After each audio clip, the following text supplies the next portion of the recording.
You don't need to list with an agent. You can sell your home on your own. Let me show you how. Choosing the absolute best list selects, deciding on your advertising split between online and offline marketing, hiring a mailing list broker, getting a sales piece created by a professional copywriter, creating lead generation opt-in pages, optimizing the property for pay-per-click marketing to the buyers in the area that are looking in that price range and have a credit score of over 700, implementing a long-term nurturing funnel, and getting everything locked to the absolute most opportune buyer for that particular home. Anybody can really do it. If you're advertising your home on Zillow or Craigslist, you're simply going to receive tons of calls from real estate agents, but very few calls from actual buyers, which means you have a marketing problem. But don't worry, I'm going to give you step-by-step marketing strategies you need to get your home sold quickly to the most suitable buyers, and for every penny your home is worth.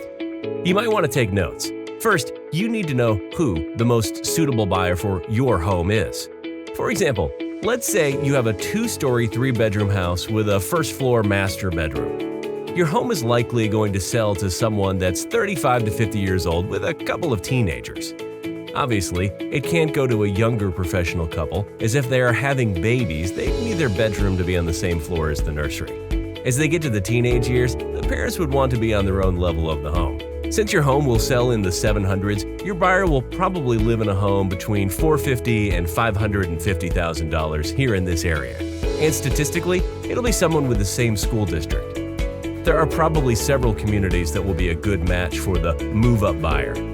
So, you'd want to market to homeowners in those communities that have lived there for over 5 years, with a credit score of over 680 and have an annual household income of over $120,000.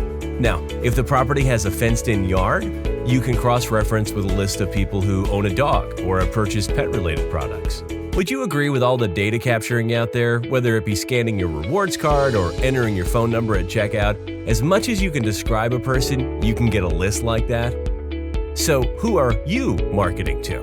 We have several mailing list brokerages that we utilize to gather those lists of prospects to market properties to. One of them is macromark.com. You might want to write that down. That's macromark.com. Once you decide on the mailing list broker you want to use, you can then choose your list selects and begin to put together a data card. But remember, the more targeted you are with your selects, the better chance you have of finding the right buyer. But keep in mind, these lists can be pretty extensive, and the more selects you choose, the more pricey they become.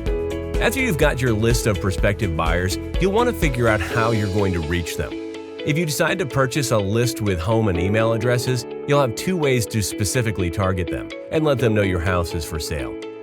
Facebook is an extremely effective way to market.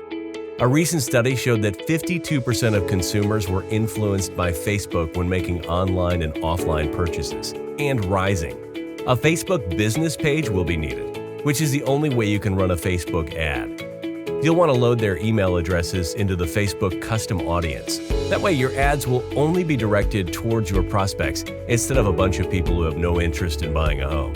But before you upload a bunch of pictures of your house that you took with your cell phone and write a lackluster description, you'll definitely want to hire a professional copywriter who knows how to create a lead magnet that will motivate people to opt in. Oftentimes, hiring a professional home photographer can really make your home stand out from the others. So I highly recommend using one. After you've created your ad, selected ad placements, and set your daily budget, you can start running them. But before you start to run your ads, you need an opt-in page to capture the information of the people who are interested in your property. Your opt-in page also sends them to your single-page website to see all the pictures and information about the home. If you don't have a website to showcase your home, that's an easy fix. You can go to Weebly.com, that's Weebly, and create one there. After everything is set up and in motion, I recommend what's called split testing to monitor your ads to see which ones work best based on where you're marketing the home. You definitely want to have at least a couple of different versions to attract buyers. Now that you have your online marketing working for you, you can begin your offline marketing. Here's what you want to do. You have 2 options. You can either do an EDDM, otherwise known as Every Door Direct Mail campaign, or mail to specific prospects via the broker's list, or you can do both. Doing an EDDM campaign isn't too difficult to do. All you need to do is go to the U.S. Postal website, find which areas potentially move-up buyers are in, and simply send postcards to those specific routes, showcasing your property to those most opportune buyers. You can select a particular mailing route or several that you think would produce good results. Again, you're going to want to hire a professional copywriter for your postcards to attract the right buyer. Once you have your postcard layout done and your ad copy is strong, you can begin mailing them out. Make sure you use at least 130-pound weight high-gloss paper if you're printing yourself. Don't go cheap on these. Or, better yet, hire a professional printing company to do it for you. A lot of printers offer mailing services, so you won't need to lick a single stamp. If all these steps are done properly, you should start generating interested prospects in no time and get your home sold fast. So, there you have it, a quick step-by-step tutorial on how to get your home sold quickly and for top dollar without using a realtor. I hope you found this helpful. If you have any questions, we're always happy to help. You can contact Amir at